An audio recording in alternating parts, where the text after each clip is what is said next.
Most people assume the Bible has a lot to say about how messed up humans are, and that's true.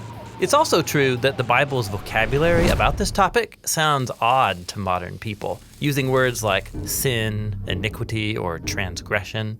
And so the Bible's perspective on the human condition is often ignored or treated as ancient and backwards. This is really unfortunate, because through these words, the biblical authors are offering us a deeply profound diagnosis of human nature.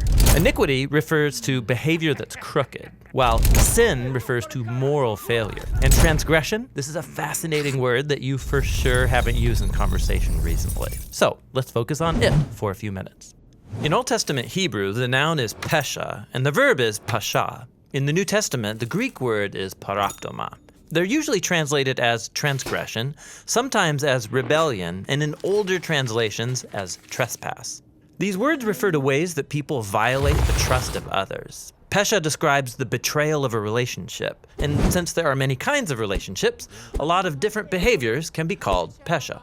Like if two nations are in a relationship, we would call that a treaty, and Pesha would describe the breaking of that agreement. Like in the biblical book of 2 Kings, we read, after the death of King Ahab, Moab pashad with Israel. Now, this is usually translated, Moab rebelled against Israel. But in biblical Hebrew, you don't pasha against someone, you pasha with them. That is, you break trust with that person.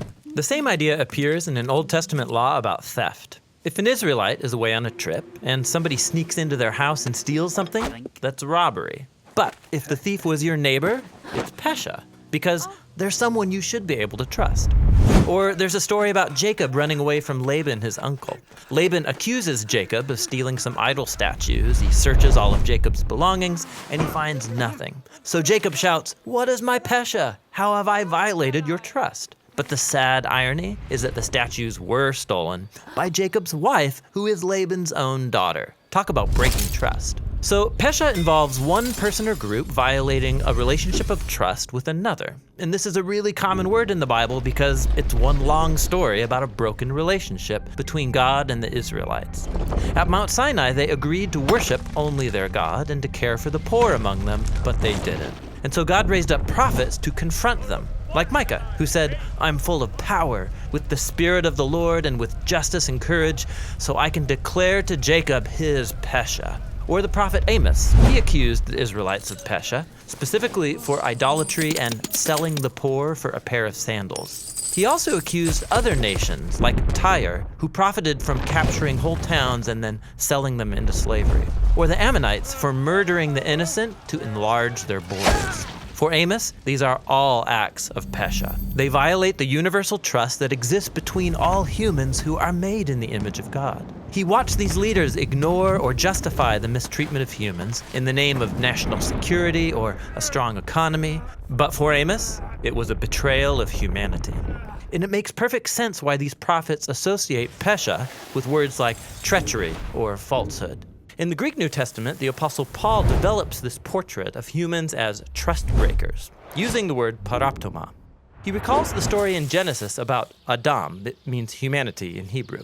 And in that story, humanity breaks trust with God and seizes authority to discern good and evil on their own terms. Paul calls this the paraptoma of Adam, humanity's violation of trust with God and with each other. And it leads to a complicated web of betrayed and broken relationships leading towards violence and death. But for Paul, that is not the last word. He says, if death came to all by the paraptoma of a human, how much more will God's gracious gift overflow to many by means of a human, Jesus the Messiah? Instead of letting humanity destroy itself in treachery, God raised up a human who would allow our Pesha to do its worst to him.